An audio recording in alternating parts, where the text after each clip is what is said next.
episode.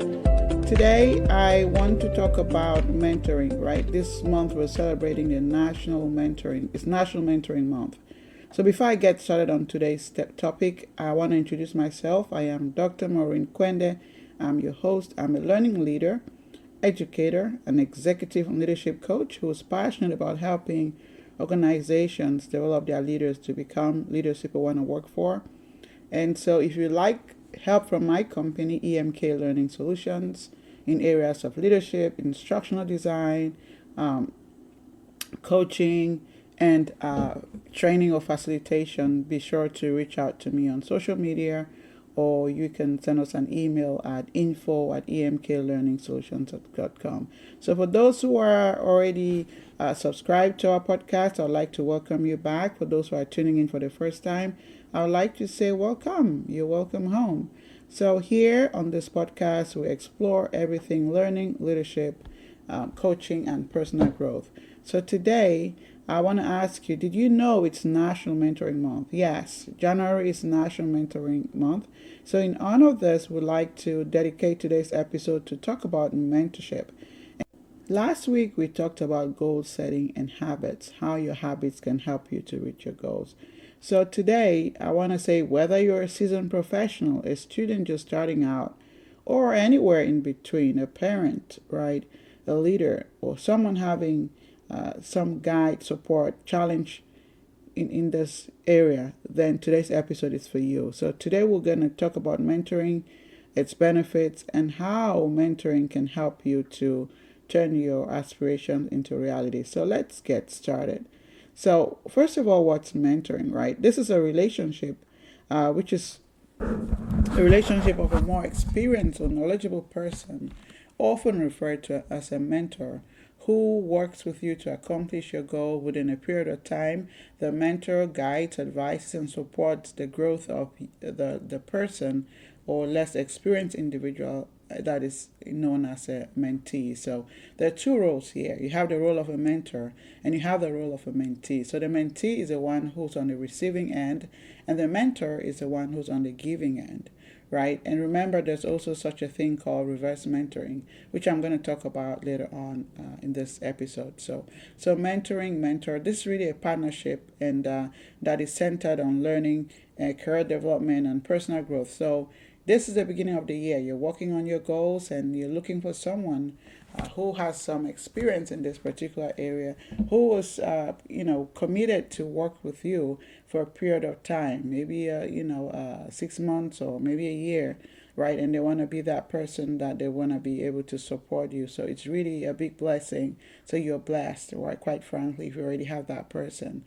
So the beauty of benefit is that it's a two-way street. So while most people always think, okay, well, the mentee always receives, it's really a two-way street, right? Because the mentee benefits from the mentor's experience and insight, and the mentor also gets a fresh perspective and a renewed sense of purpose from helping someone achieve their goals.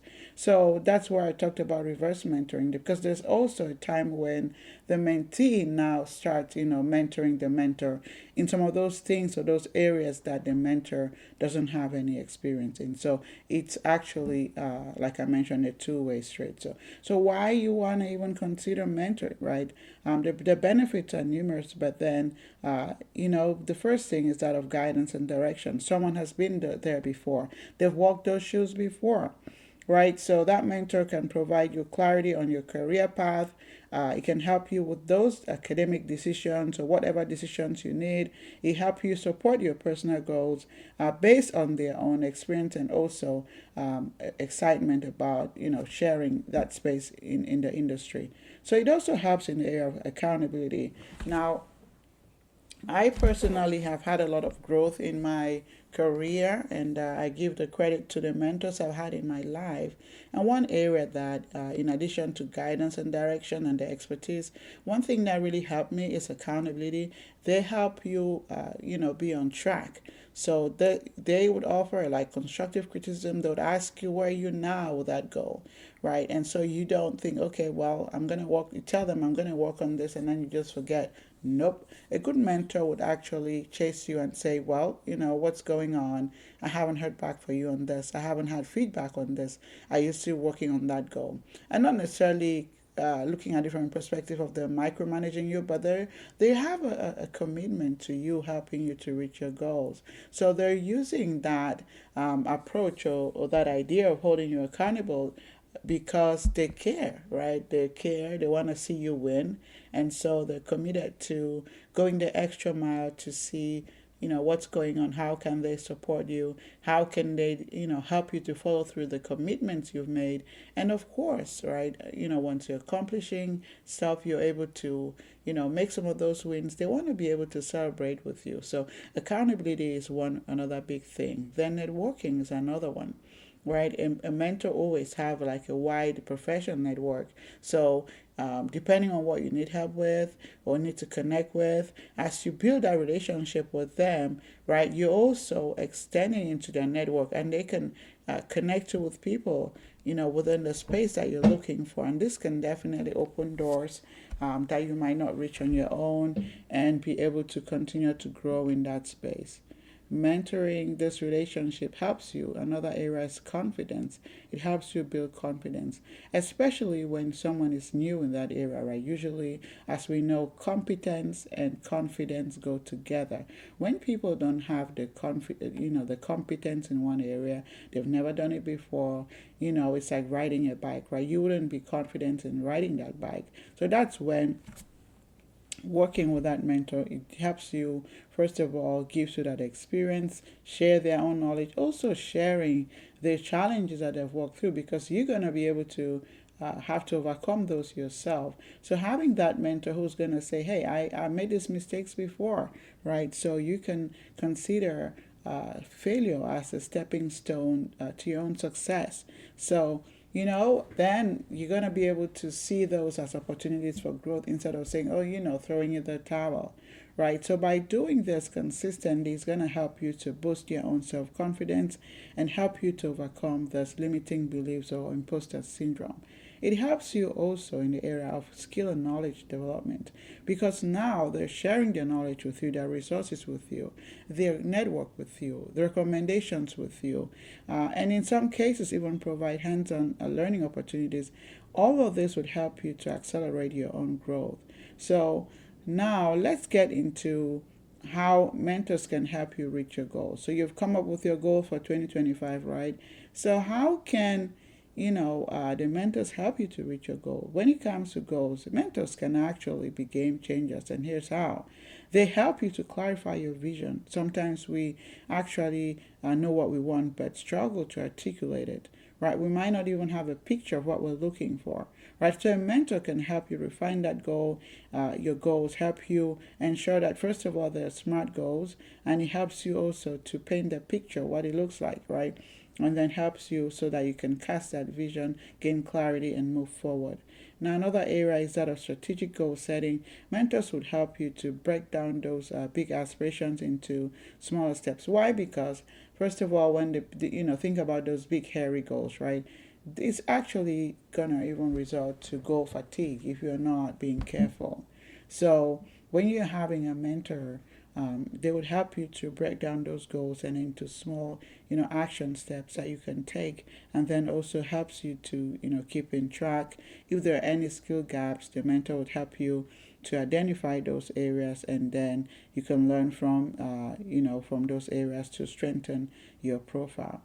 They would help you provide resources and expertise, of course, as I already shared, and then also in the area of accountability. So now, how do you find a mentor?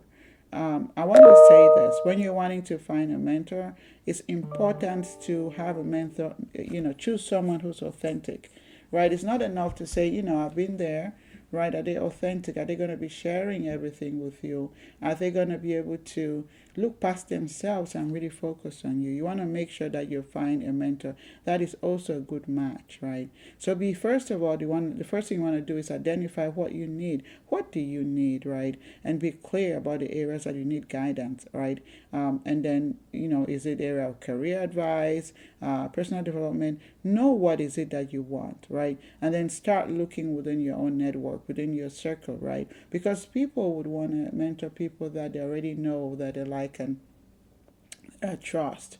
So, look within your network, and see, areas that you can find your own space, that you can find someone. And then within your space, it helps. Why? Because you're able to at least, have things in common. There's common ground, right?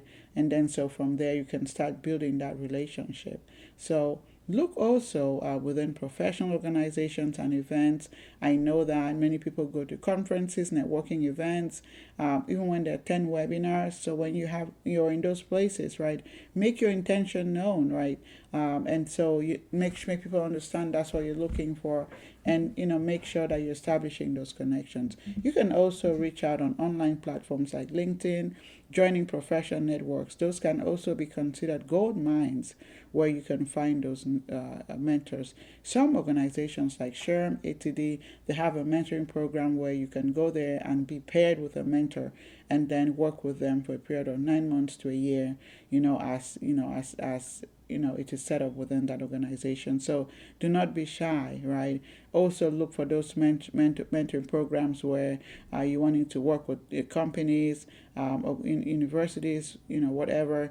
They would normally have some mentoring program that you can work with them. So really, National Mentoring Month is a good time where you're wanting to explore these initiatives, because it highlights and promotes, and is highlighted and is promoted right now.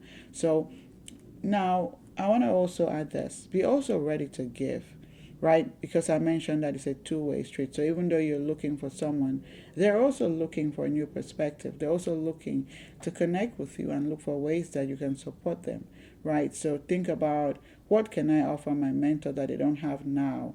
And have those questions ready when you're meeting with them. So here are some best practices when you're wanting to have a successful mentoring relationship. Um, Set clear expectations, right? Discuss what you hope to achieve and how often you'll meet and how long you're committing.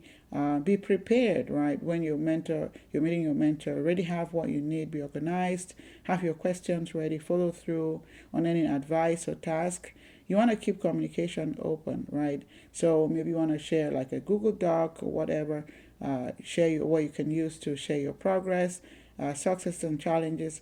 This helps, keep things on track, and then, fosters trust and deeper learning. Show gratitude as much as possible. They're investing their time and energy in your development. So the least you can do is acknowledge, appreciate their efforts, because this goes a long way to cultivate that relationship and hopefully that lasting bond. The last best practice I want to share is being flexible and adaptable. Goals evolve, right? So what can you do to make those changes, right? Revisit and adjust them. And then the mentor has their own life. You have your own life. So make sure that even in terms of schedule, you're flexible to accommodate each other, and so you can continue to grow. So as this National Mentoring Month reminds us, mentoring can be a powerful catalyst for personal and professional growth. So when you're connecting with mentors, right, you gain clarity, you have accountability, new opportunities, right? There's this reverse mentoring going on. And so this mentor-mentee relationship helps you to shape and refine your goals, and then ensuring that they're achievable and transformative. So I want to thank you for tuning into the Empowerment Minutes podcast. So whether you're seeking a mentor or considering becoming one, remember that this is a journey of mutual respect, learning, and collaboration. So stay inspired, set those goals, and let someone help you. Or if you're the mentor, go ahead and continue to empower others. So until next time, keep learning and keep leading with purpose. So don't forget to connect with us on social media, share your mentoring stories and questions, or suggest topics for future episodes. So here's to a fulfilling journey this National Mentoring Week and beyond. Have a wonderful day.